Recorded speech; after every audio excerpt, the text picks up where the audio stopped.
This is Intro to U.S. Government and Politics for the AP Government. This section is just introduction to politics and government, covering some definitions. The essential question that you want to come away with at the end of this is, why do governments exist, and why does the United States have a representative government? So we'll move on from there.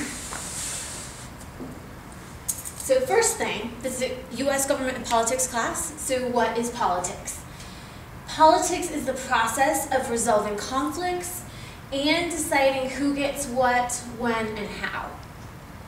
Who's going to make those decisions, making those decisions, who has the power to make those decisions.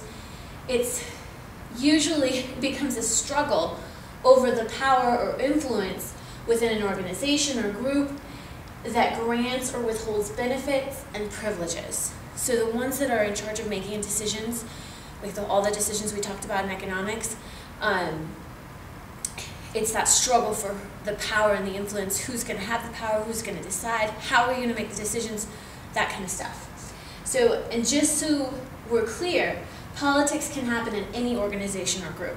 It can happen in a church, it can happen in your families, it can happen in schools or school districts. I mean, it does happen. It's part of your job, any workplace. And of course, this is U.S. government politics, so we're going to talk about the U.S. government. So that's the politics we're talking about. Just FYI, a word you need to know is institutions. And it's just another word for organizations that perform functions in society. All right, we'll get to more of that later. So next question, we got what is politics. This is what is government. Government is an institution, an organization that provides services, an institution in which decisions are made that resolve conflict or allocate benefits and privileges. So if politics is the actual deciding and figuring out what we're going to do, government is the being that where all that happens. The institution where the decisions are made. One thing about this is it is a permanent organization, meaning it's an ultimate authority in a society.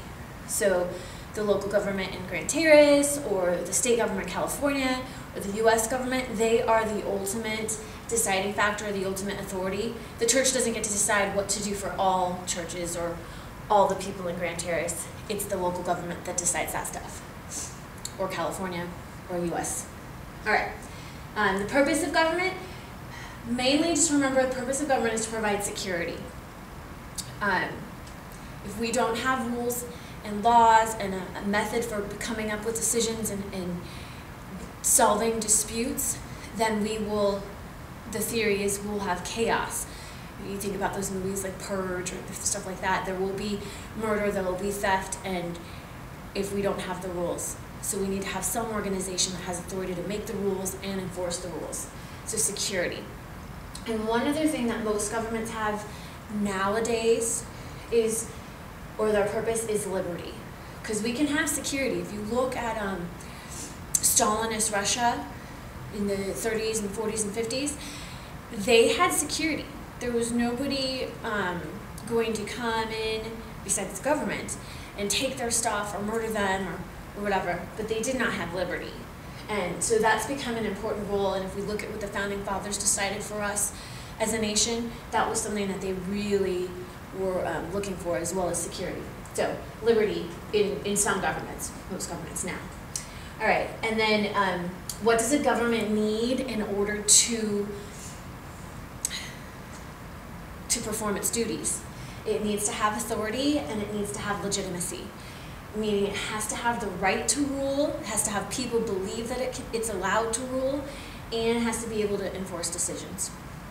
So, here we go on a little brief bit on government. And there are lots and lots of different types of government. You spend a lot of time in world history looking at totalitarian governments, authoritarian, monarchies, dictatorships, that kind of stuff. Because it's the United States government politics, we're going to focus on democracy and why the United States became a representative democracy. So first, democracy basically is just ruled by the people.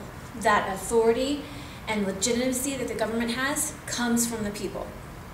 we've given that to them. And then direct democracy, which is sometimes linked to democracy itself. When you say democracy, a lot of professors and things like that will link direct democracy and democracy together. And it just means that political decisions are made by people directly. So ruled by the people, and that all the decisions are directly made by the people. So if you're trying to figure out a law or a rule or come up with some decision, everybody within that democracy, all the citizens, vote on every decision. The most clear example of that in history was Athens, Greece. All right, we can see some of this direct democracy where people vote on decisions today in the US, especially in California, because we have a huge referendum and initiative program or process. When we have elections in November, there's always propositions on the ballot, and those are either initiatives or referendums. Initiatives is a process where voters can propose a law or constitutional amendment. If we decide that we want to make marijuana legal, not just medicinally, but legal, a person can propose that law, get enough signatures to put it on the ballot, and then everybody in California, all the registered voters, can vote for that and either approve it or disapprove it. And then referendum, instead of coming from the people, it comes from the legislature, and the word legislature is a lawmaking body. You should know that from your other classes, but just know, legislature is just the group that makes the laws.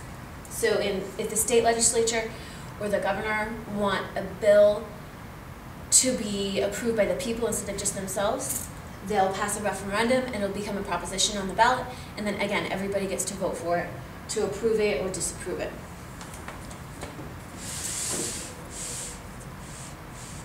All right, so definitions of democracy and direct democracy I just gave you. Now the question that we started with, why do we have a democratic republic or a representative democracy, whatever you'd like to call it, because they're the same thing. This board is all about that. So first of all, a democratic republic is leaders are elected by the people, and then the leaders make the decisions. And the word republic is referencing the people are in charge and there is no king, okay? So the founders, Alexander Hamilton, Thomas Jefferson, James Madison, when they wrote the Declaration of Independence and the Constitution, they knew that they wanted to have a democracy, but they also feared the people, the mass, what they called the masses, especially what we'll come to know as the Federalists. They wanted rule by the people. They followed the ideas of the Enlightenment, Locke and Montesquieu, and knew that that would be a good way to govern. But they wanted to ensure that the people wouldn't mess things up. And in their eyes, there was the wealthy, educated minority, and then the uneducated, unwealthy mass of people that were not as thoughtful as they were in their minds, and they were the majority. So they feared that if they gave power to those people, that those people would pass laws and vote certain ways to take their rights to their property away. That's basic understanding of what was going on. So they were scared of the people, or what they called the masses, and they felt that those masses, or those people, were too prone to the influence of demagogues. Demagogues is a word for leaders that can manipulate their popularity and popular opinions. You could call Hitler a demagogue. You can call some of the celebrities in our media demagogues, because they have some influence and power over people, and they can sway people different ways, for good and for bad. So demagogues. So they're too prone to that influence. They'll just follow what one person says. And the other problem they felt was they were too likely, what I was referring to earlier, too likely to take away minority rights in favor of the majority. And at the time, they weren't thinking African Americans and whites. They were thinking the minority was a wealthy, educated group like themselves, and the majority was the unwealthy, uneducated masses, all the farmers and the people that didn't own property, that kind of group. Okay? So they were afraid that those people would vote to take their rights and their property away. So they were so afraid that if you look at the original Constitution, even the President and the Senate were not originally elected by the people. They were elected by political leaders within the state, and they weren't voted for by everybody. And that kind of just shows you their fear of the masses. So they chose, in order to kind of protect that, the rights of the minorities, or the wealthy educated, they chose a democratic republic where people vote for leaders and then leaders make the decisions. And sometimes the leaders chose other leaders. So that's how we came up with this republic. And also, another good reason that they used too was that the states were so large and so big and there were so many people, it's just not practical to ask everybody to vote for everything.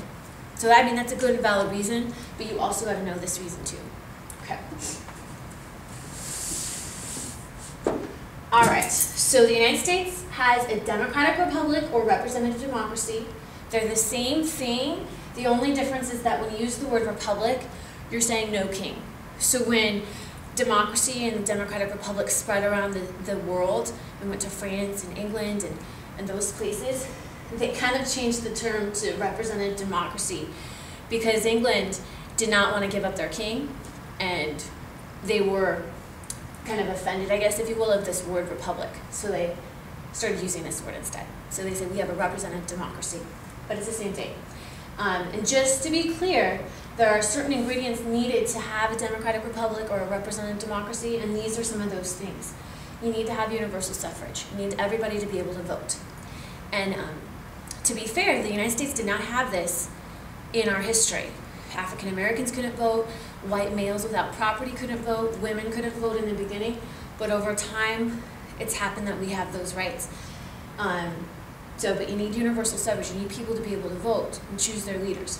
Majority rule. Okay, now we're going to vote how we're going to decide how we make decisions. Majority rule. 51% gets to make, whoever they decide gets the choice. Okay, rights protected. Even though they were caring about their property and that wealthy minority, it's still important that we protect the rights of minorities.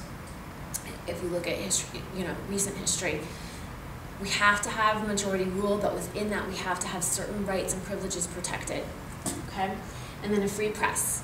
If people are going to vote, they need to be educated, and they can't have the government feeding them info, or one demagogue, if you will, feeding them info. We need to have a free and open press where we can get good information. And then, of course, a limited government. A government has to be limited. There has to be certain things they can do and can't do. And how we do that in the United States is through the Constitution. So that's our basic intro on what's government and why do we have a representative government.